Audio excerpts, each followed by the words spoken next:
Assalamualaikum, Bu. Waalaikumsalam warahmatullahi wabarakatuh. Mohon maaf mengganggu waktunya, Bu. Saya Trividia Rahmadani dari alumni SMAN 1 Harau. Ibu gimana kabarnya, Bu? Alhamdulillah baik. Kalau Vidya gimana kabarnya? Alhamdulillah baik juga, Bu. Boleh saya minta waktunya sebentar, Bu? Boleh. Ada keperluan apa Vidya? Maksud dan tujuan saya menghubungi Ibu ingin berbincang tentang sikap berbahasa sekaligus untuk memenuhi tugas praktik bertelepon tentang sikap positif berbahasa. Apakah Ibu bersedia, Bu? Baik Vidya, Ibu bersedia. Baik, Bu. Saya izin merekam percakapan kita ya, Bu. Menurut Ibu, Ya. bagaimana sikap positif berbahasa itu? Menurut Ibu, sikap positif berbahasa Indonesia adalah sikap berbahasa Indonesia yang diwujudkan dengan beberapa hal. Pertama, kesetiaan berbahasa, yaitu suatu upaya agar si pengguna bahasa tetap berpegang teguh memelihara dan menggunakan bahasa nasional, bahasa kebangsaan, bahasa Indonesia, dan apabila perlu, mencegah adanya pengaruh asing. Kedua, kebanggaan berbahasa, yaitu suatu upaya agar si pengguna bahasa lebih mengutamakan bahasanya sendiri dan menggunakan sebagai lambang identitas bangsanya, dan kesadaran akan adanya norma atau kaidah berbahasa. Suatu upaya agar si pengguna bahasa dapat menggunakan bahasa Indonesia sesuai dengan kaidah dan tata aturan yang berlaku dalam berbahasa Indonesia. Menurut Ibu, bagaimana cara kita bersikap positif terhadap bahasa Indonesia? Sikap bahasa Indonesia yang positif hanya akan tercermin apabila si pemakai mempunyai rasa setia untuk selalu memelihara dan mempertahankan bahasanya sebagai sarana untuk berkomunikasi.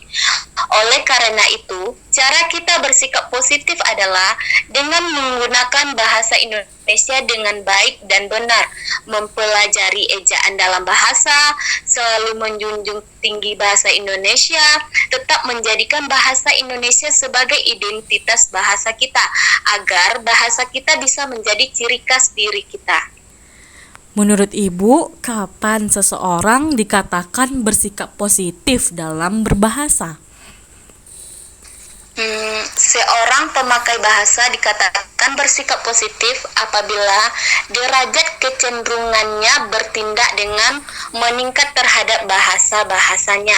Perilakunya mencerminkan rasa tanggung jawab, rasa memiliki, sikap menghormati, dan berkemauan untuk membina dan mengembangkan bahasanya tersebut. Rasa tanggung jawab seorang atau sekelompok orang terhadap suatu bahasa ditandai beberapa hal, seperti selalu berhati-hati menggunakan bahasa tersebut, tidak merasa senang melihat orang memakai bahasanya secara serampangan, memperingatkan dan mengoreksi pemakaian bahasa lain kalau ternyata membuat kekeliruan. Perhatiannya tertarik kalau orang menjelaskan tentang hal-hal yang berhubungan dengan bahasa, berusaha menambah pengetahuan tentang bahasa tersebut, dan bertanya kepada ahlinya kalau menghadapi persoalan bahasa.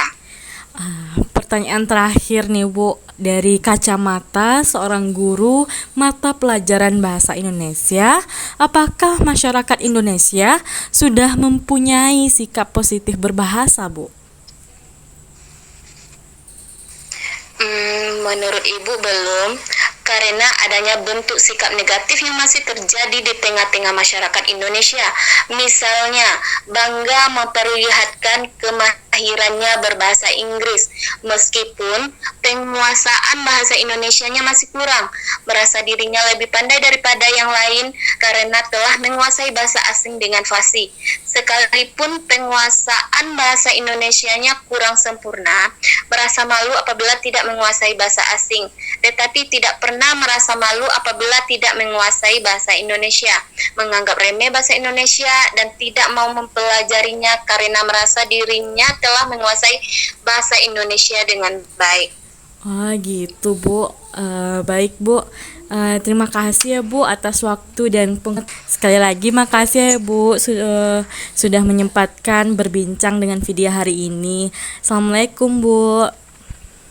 Waalaikumsalam warahmatullahi wabarakatuh. Makasih Ibu. Ya Vidya, sama-sama. Oke Bu. Makasih ya Bu. Iya Vidya, sama-sama Vidya. Assalamualaikum. Iya, waalaikumsalam.